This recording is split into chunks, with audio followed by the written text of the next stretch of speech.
Hello dear student.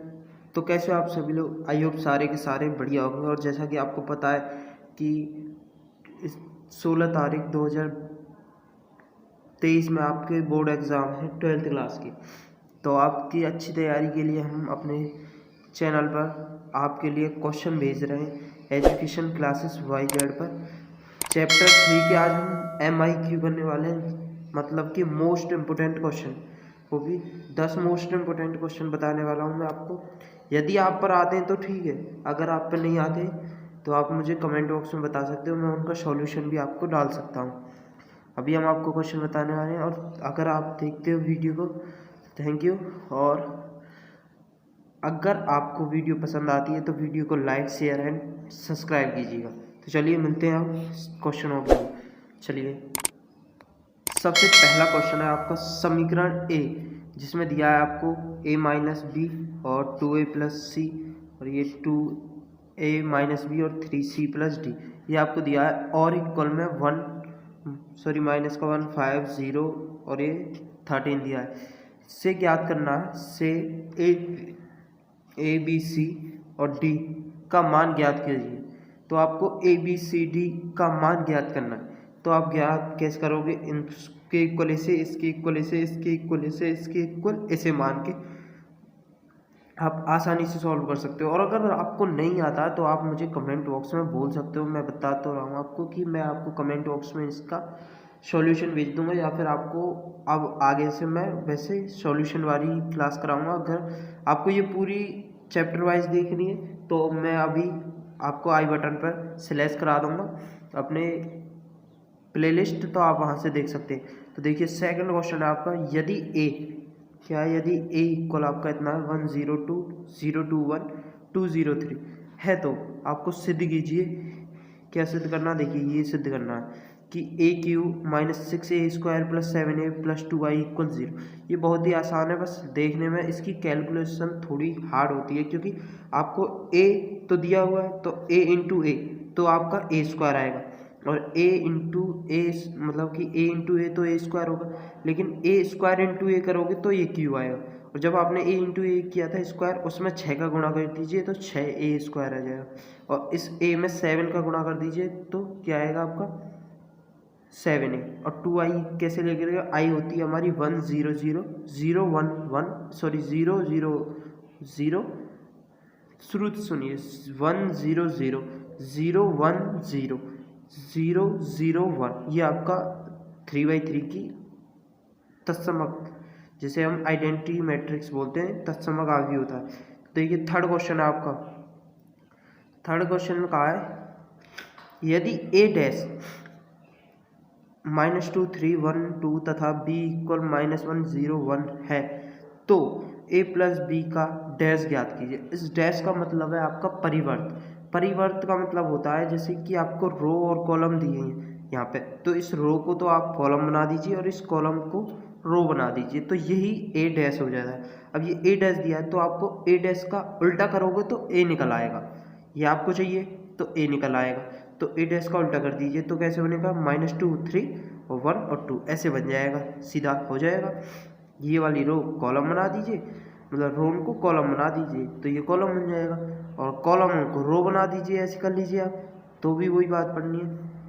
तथा b आपको दिया है, जब आपको a लिखकर जाए और b में 2 का गुणा कर देना, आपको b में 2 का मल्टीप्लाई, और उसके बाद इन दोनों को जोड़ कर जो आंसर आएगा तो उसका उल्टा करेंगे ना, तो ज्ञात हो जाएगा ये, क्योंकि a हमें पता है, 2b पता है, और इन दोनों को जोड़ के तो उसका परिवर्त कर देना, उल्टा कर देना, तो वो आंसर होगा हमारा। तो देखिए, चौथा क्वेश्चन क्या है आपका। चौथा क्वेश्चन है, a तथा b आव्यूह के लिए सत्यापित कीजिए कि a dash equal b dash into a dash, जहाँ इसमें आपको क्या करना, पहले तो ए बी का डैश निकालना है, क्योंकि ए बी का गुणा करके ए आपके पास ये रहा, बी आपके पास ये रहा, और एक और क्वेश्चन है उसमें ए ये और आपके पास बी ये 1 5 7, ठीक है। तो ऐसे, तो आपको क्या करना, पहले ए का निकालना है, ए और बी का इंटू कर देना है, फिर उसका परिवर्त निकालना है, परिवर्त उसका उल्टा कर देना है, इक्वल फिर उसके बाद आपको करना है कि बी का परिवर्त करना है, बी का उल्टा, जैसे ये रो है तो इनको कॉलम बना देना, और ये जो ए इनको रो में बना देना। सेम ए को तो बी की तरह बना देना, बी को ए की तरह, तो यहाँ पे आ जाएगा। फिर इन दोनों का गुणा करना, तो जितना इसका आंसर आया था गुणा करने के बाद इतना ही इसका आंसर आ जाता है, तो हो जाएगा सिद्ध, वरना गलत आप कर रहे हो कहीं ना कहीं। अब देखिए दूसरा क्वेश्चन है 010 और बी का मान है 157। तो इसका भी आपको ऐसे ही करना है कि पहले तो इन दोनों का ए इंटू बी का गुणा करके उसका परिवर्तन निकालना है। एक साइड की तो लेफ्ट हैंड साइड तो ये हो गया। अब आपका राइट हैंड साइड है जो ये कि बी डैश, तो बी डैश का मतलब है ये आपको रो में ये कॉलम में लिखना 157 ऐसे, जैसे ए में लिखा हुआ ऐसे 157 ऐसे लिखना है। और जो ए जो ये आपको रो बना देनी है, जैसे बी में लिखा है 012 ऐसे लिखना है 012। तो फिर उसके बाद आपको इन दोनों का गुणा कर देना। अगर दोनों का आंसर इक्वल आता है इन दोनों का, तो आपका सत्यापित हो जाएगा, अन्यथा गलत कर रहे हो आप। अगर गलत आता है तो आप कमेंट बॉक्स में कमेंट करके पूछ सकते हो सर इसका सॉल्यूशन भेज दीजिए, या फिर इस पूरी सेशन का सॉल्यूशन भेज दीजिए, मैं आपको एक वीडियो प्रोवाइड करा दूंगा, तो उसमें सॉल्यूशन होगा। चलिए अब चलते हैं नेक्स्ट क्वेश्चन की ओर। 5वां क्वेश्चन है हमारे पास, यदि A cos alpha sine alpha minus sine alpha cos alpha हो तो ज्ञात कीजिए, सत्यापित कीजिए कि A dash into A equal I है। तो आपको ए डैश पता है, पहले ए तो पता ही है आपको। ए डैश का मतलब है कि इसको रो, इस रो को कॉलम बनाना है और इस कॉलम को रो बनाना है, तो ए डैश पता पड़ जाए। फिर एक डैश का और ए का मल्टीप्लाई कर देना और सामने 2/2 का तत्समय का अवयव रख देना है। तो इतना करने के बाद आपको क्या करना है, ये देखना कि इनका मल्टीप्लाई करके इक्वल आपका 0 आंसर आया था।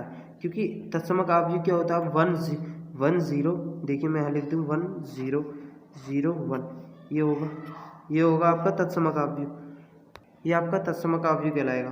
तो देखिए अब नेक्स्ट क्वेश्चन है 6, हमारे पास क्या है 6, निम्नलिखित अवयवों को एक विषम सम्मित अवयव के योगफल के रूप में लिखिए। तो विषम सम्मित, तो आपको विषम सम्मित करना है और फिर उसका अवयव योग जोड़ना है। तो ये क्वेश्चन आपको करना है, इसमें एक फार्मूला होता है पी और क्यू के नाम से, वो आपको देखना है और इन दोनों क्वेश्चनों को करके जाना जरूर। मैं आपको वो क्वेश्चन करा रहा हूँ जिसके अनुसार इनके जैसे ही क्वेश्चन आ सकते हैं आपके बोर्ड एग्जाम में, क्योंकि मैंने पिछली बार देखा था काफ़ी हद तक मेरे क्वेश्चन सही लिख रहे थे, जो मैंने सोचा था ऐसे ही आ सकते हैं। तो चलिए देखिए 7 है आपके पास, 7 क्वेश्चन, यदि A cos alpha minus sine alpha cos alpha तथा, ये आपका वही वाला क्वेश्चन है। आपको सॉल्यूशन करने के बाद ये क्वेश्चन सीधा आपको 1 नंबर में पूछ सकता है कि टिक मार में, जैसे पाई/6 है, पाई/3 है, पाई है, पक्ति है, 3/2 है, तो ऐसे भी पूछ सकता हो। अब चलिए नेक्स्ट क्वेश्चन पे चलते हैं। नेक्स्ट क्वेश्चन है आपका 8 में लिखा है प्रश्न संख्या 8 से 10 तक के अवयवों के व्युत्क्रम यदि उनका अस्तित्व है तो प्रारंभिक रूपांतरण के रूप में लिखिए कीजिए। तो आपको प्रारंभिक रूपांतरण पता है क्या होता है, इसका भी एक फॉर्मूला होता है जो कि आपको याद रखना है और फिर उसके अनुसार करना है। इसका फॉर्मूला क्या होता है, देखिए मैं लिखता हूँ अभी।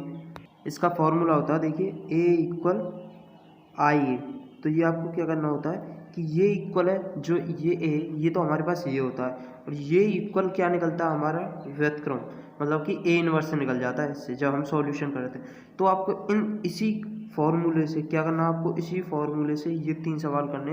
पहला ये 3 - 1 -4 2, और दूसरा क्वेश्चन ये आपके पास 1 3 - 2 -3 0 5 2 5 0, और तीसरा क्वेश्चन 10 लास्ट में क्वेश्चन है ये आपका, ये सबसे मोस्ट इम्पोर्टेंट क्वेश्चन है। ये पता है आपका ये फॉर्मूले के क्वेश्चन जो है वो आपके कितने मार्क्स के आते हैं, 8 नंबर, 8 नंबर का क्वेश्चन आता है। ये एक क्वेश्चन ही आपको 8 नंबर दे जाएगा। तो इन तीनों क्वेश्चनों को ये तो बहुत कम चांस होते हैं 8 नंबर में आना, इतना मतलब 2/2 का, ये 2/2 का कॉलम, और ये आ सकता है 3/3 का। इन क्वेश्चनों में से ही एक क्वेश्चन आएगा जरूर, मतलब संख्या अलग होंगी बट ये जरूर आता है, बहुत ही ज़रूरी, जिसे बोलते हैं ना मोस्ट से भी वेरी मोस्ट इम्पोर्टेंट क्वेश्चन है ये आपका लास्ट में, जिसमें कहा है कि व्युत्क्रम, ये व्युत्क्रम ज्ञात करने के लिए, इसमें व्युत्क्रम वाले को ज़रूर करना है आपको बहुत ही अच्छे से, व्युत्क्रम वाला 8 नंबर में आता है, आपको बहुत ही ज़्यादा बढ़िया तरह से ये 8 नंबर में करनी है, तो आपको ये करना है। और चलते हैं, मिलते हैं अपने नेक्स्ट सेशन में। आपको 10 सवाल कराने थे, देखिए मैंने 10वां ये आपका क्वेश्चन, ये एक बार और देख लीजिए ये, और ये आपको सबको करने हैं। तो चलिए मिलते हैं नेक्स्ट सेशन में बहुत ही अच्छे नए क्वेश्चनों के साथ, जो आपके 12th में आपका काफ़ी हद तक हेल्प करेंगे। तो जब तक के लिए जय हिंद, टेक केयर, बाय।